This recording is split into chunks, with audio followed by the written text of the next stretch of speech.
to your notes. Okay. So they call it the periodic table because they are periodically arranged. The law of periodicity basically says that I have certain characteristics, okay, that repeat themselves. So can you see where I'm kind of going certain characteristics that repeat themselves? After I get at the end of what we call the period, I go down to the next period. Repeat themselves. Repeat themselves. So the law of periodicity says that characteristics of the elements repeat themselves. And Mendeleev, not the dude with the peas, I think it's a different guy, but is actually the person who kind of ordered what we now call the common day periodic table. So I think a good way to think of periodicity is, it's funny how some of us love Sundays, some of us hate them. Mondays, I think everybody hates. Tuesday, Wednesday, Thursday, Friday, we're all smiling, maybe, maybe not. Okay. So days of the week, right? They have certain characteristics. So for instance, all of these Sundays have similar characteristics. Mondays, etc. If Sunday in the month started on a 1st, 2nd, 3rd, 4th, 5th, 6th, 7th day of that month, then I would go back to Sunday. Okay? And in doing so, I have lined them up so they have similar characteristics. Oh, it froze on me, didn't it? Similar characteristics going up and down, but I think you're getting the idea. And that's the same way as I'm holding my hand up like this. And this has kind of come to me in the last couple of years as I've been teaching this. These are all like Mondays. These are all like Tuesdays. Okay. All right. So we're going to chunk up the periodic table. And there's different ways to make kind of different breaks in the periodic table. But you're going to want to kind of be able to navigate this so you can talk about elements. So for instance, an important aspect of a periodic table is what I call the jag.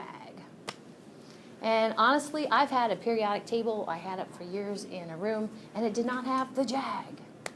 Okay, so the jag is important to separate between metals and nonmetals. Okay, well, there are certain elements along the stair steps or the jag, and they're highlighted in yellow here. There are certain elements that actually kind of have characteristics of being both a metal and a nonmetal. Okay. So one of the things to refamiliarize yourself probably with again, if you hear me talk about kind of the triangle of elements, I guess I should include the noble gases. Okay. These guys up here, these are the nonmetals. Okay, oops. They're the nonmetals. So one of the things I think is striking is, are nonmetals more abundant or less abundant than metals? Less, yeah. Are they pretty important though? Yeah. Okay, so we have metals, nonmetals, metalloids. Different ways to break up the periodic table. And we need to be able to talk about columns and rows. So the columns are called groups. So this is just going to kind of float down. Columns are called groups. So those are your Mondays, okay? Your Tuesdays. Sometimes the groups are called, I think I might have it coming up here, but families.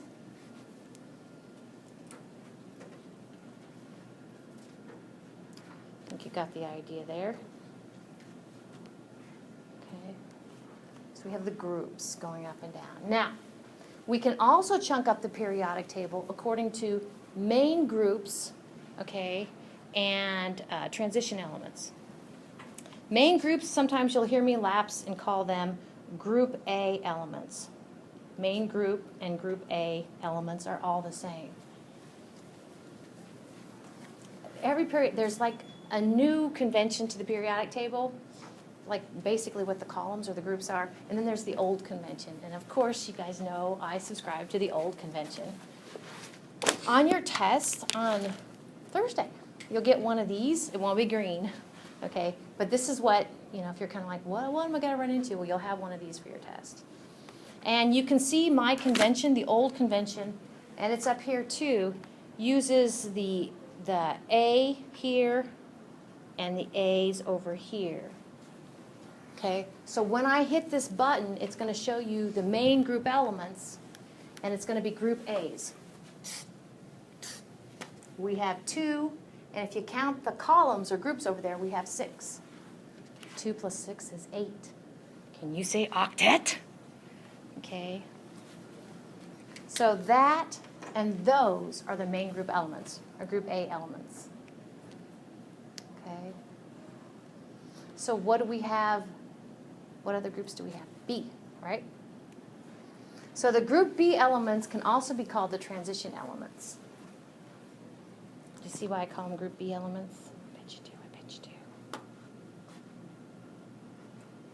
Okay. Group B elements. I guess I should have done this. Transition elements, same thing. Sometimes I'll go ahead and tell you that I call them the transition metals, same thing. Transition elements, transition metals. They just all happen to be this side of the jack, so they're metals. Group B elements, transition metals, the same thing. So we're going to be talking more about these, and I think that's the next slide. Okay. Well, let me go back, because I think I have a slide coming up. But these are also B, and I'm going to call them inner transition elements. Must be on a slide, but just in case it's not. Okay, so these are innards, inner transition.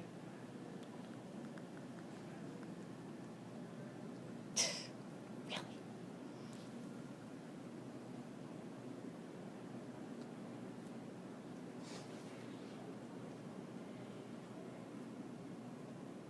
Okay, inner transition, that's inner transition elements. All right.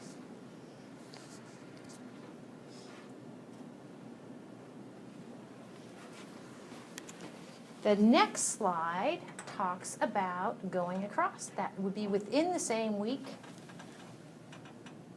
What do you have going on? You have the Sunday through Saturday. And those are called periods. Period, etc. Okay. Now, it's kind of cut off on here, but if you have your black and white or green or whatever, if you have one of these, they're all kind of the same. If you look clear over here to this side, can you see the 1, 2, 3, 4, 5, 6, 7? That's the period number, and it works pretty good. Actually, the periodic table we have in here have those same numbers. That's the period number. That's like which week of the month it is. Okay. But when it comes to having similarity, that's one of the things I kind of test you over is this is where the similarity occurs. A given week, your Mondays vary wildly from your Saturdays, okay? Probably. Okay, so those are called periods. Then we need to talk about these tag-alongs. I call them inner transition elements. We have the lanthanide series. Okay. And the reason they call it the lanthanide series, check this out. Check out the atomic number. Okay. It increases in the number of protons as you go from left to right. Right? Number of protons, atomic number increases. Well, we got 55, 56, 57, 72. Hafnium. I love hafnium. So the missing increasing number of protons are right here. 57, 58, 59, etc. 71, and then we can go back up to here. So they're kind of inserted there. As some of you are kind of familiar when we talk about where electrons are placed and everything, we talk about F-type electrons. These are actually F-block. Everything in both of these columns are F-block elements. Okay, so this is actually the lanthanide series because it comes after lanthanide. So not so surprising, these are called the actinide series down here. That comes after actinium. Okay. So inner transition elements would be those two. F block. Oh, yep, see, I did have a, I should have known. So this is what I was trying to write up a little bit ago. Inner transition elements, okay? These two insert right there. Inner transition elements. Alrighty. So there are some groups or families that you're going to want to know by name. I think there are 4 of them, I want to say. So the 1A elements, notice I left hydrogen out. Okay, in general, hydrogen doesn't follow this. Hydrogen is irritating. Look on that periodic table I gave you, and sometimes students will say, and they'll be nice about it and stuff, and they'll say, Mrs. Snipes, did you know your periodic table has hydrogen in 2 places? And I'll be like, yeah. I'm like, okay, I just wanted you to know. Because sometimes hydrogen behaves like a metal, sometimes hydrogen behaves like a non-metal. So sometimes it loses an electron, and sometimes it picks up an electron. So it's kind of, it's on purpose. So starting with lithium down, we call those the alkali metals. So you want to be able to kind of say that on a test or blah, blah, blah. Homework, your homework is, I looked at it, you guys are going to do great. It's just kind of like the homework that's due for Monday is another piece of cake. I think, and it doesn't involve calculators.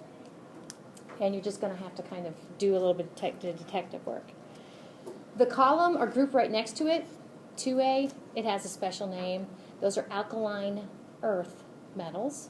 So we have alkali metals, alkaline earth metals.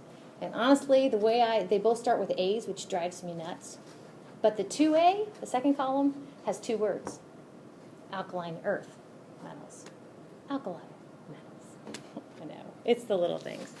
And then don't worry about special group names for anything except the last 2 columns.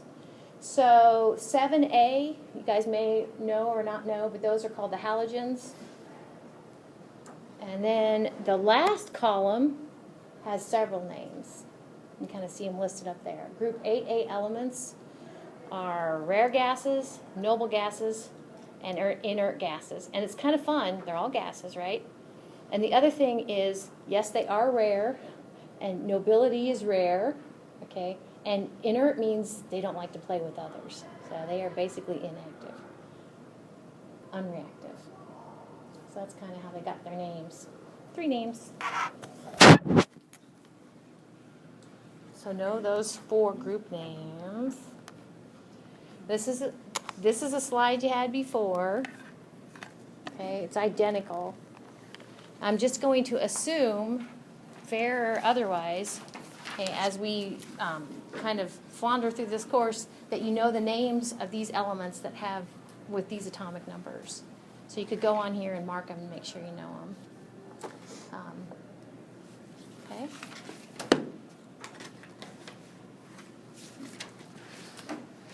Well, we talked about physical and chemical properties of matter way back when. Seems like forever ago. Okay. So a physical property of matter is one that can be ascertained without doing any sort of chemical reaction. So physical properties can be measured without destroying the sample. So these are all physical properties, and we can kind of compare metals and nonmetals. And it's kind of intuitive. If I were to ask you, you'd probably say metals are generally conductive. Nonmetals, not so much. These kind of go together. If you kind of think of a shiny, malleable kind of chunk of aluminum foil, okay? It's shiny, it's lustrous. Malleable and ductility kind of go together. Malleability and ductility kind of go together. Malleability simply means can you pound it out in a sheet, and ductility means can you pull it out into a wire. Okay, metals generally are that way. Okay. So physical phases, the 3 physical phases we need to worry about are gases, liquids, and solids.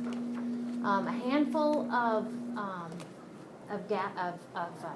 elements are gases. Now, here's the cool thing about it. If you start kind of thinking outside the box a little bit,